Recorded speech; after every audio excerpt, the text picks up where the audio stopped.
एक बार की बात है, एक पानी जहाज समुद्र के तूफान में फंस गया था। पानी जहाज और उसके सभी यात्री डूब गए। केवल एक यात्री को छोड़कर सभी जने डूब गए और वह जहाज भी डूब गया। ईश्वर की कृपा से वह बच गया और तैरते तैरते छोटे से टापू में पहुंच गया। वहां वह ईश्वर से प्रार्थना करने लगा कि हे ईश्वर, कोई मुझे यहाँ से बचाने के लिए आ जाए। पूरा दिन गुजर गया पर उसे कोई बचाने के लिए नहीं आया। फिर वह रात को रेत में ही सो गया। दूसरे दिन उसने फिर प्रार्थना की, हे ईश्वर, मुझे यहाँ से कोई बचाने आ जाए।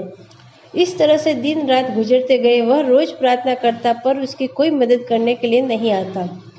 एक महीने बाद अब वह हार मान चुका था। उसने सारी उम्मीदें खो दी थी और टापू में लकड़ी का झोपड़ा बनाकर रहने लगा। वह नारियल का पानी पीता, जंगल के फल खाता और मछलियों का शिकार करके खाता था। एक दिन वह मछली पकाने के लिए चूल्हा जलाया, तब लकड़ियां खत्म हो गई। वह लकड़ियां लेने के लिए बाहर गया और जब लौटकर आया तो उसके झोपड़े में आग लग चुकी थी। यह देख वह बहुत उदास हुआ और ईश्वर को कोसने लगा। उसने कहा, ईश्वर, आप बहुत निर्दयी हो। मैंने मदद मांगी, आपने मदद नहीं भेजी। मैंने रहने के लिए झोपड़ा बनाया, आपने उसे भी जला दिया। ईश्वर, आप बहुत निर्दयी हो। वह पूरा दिन ईश्वर को कोसते रहा। रात हो गई और वह बाहर रेत में ही सो गया। सवेरे जब उसकी नींद खुली तब उसने एक बड़े से पानी जहाज को सामने पाया।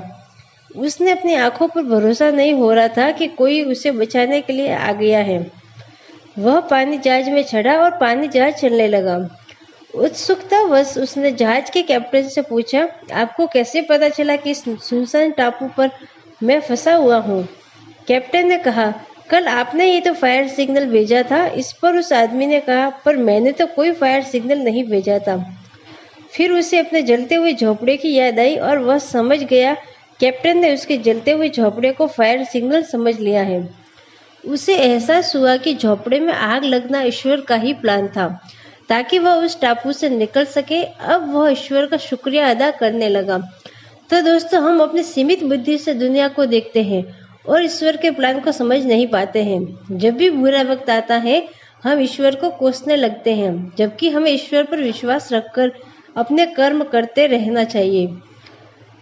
जब भी बुरा वक्त आए तो हमें हमेशा ये याद रखना, ईश्वर ने आपके लिए कुछ बेहतर सोच रखा है जो यही सही समय आने पर आपको पता चलेगा। इसलिए कभी हार मत मानिए और अपने अच्छे कर्म करते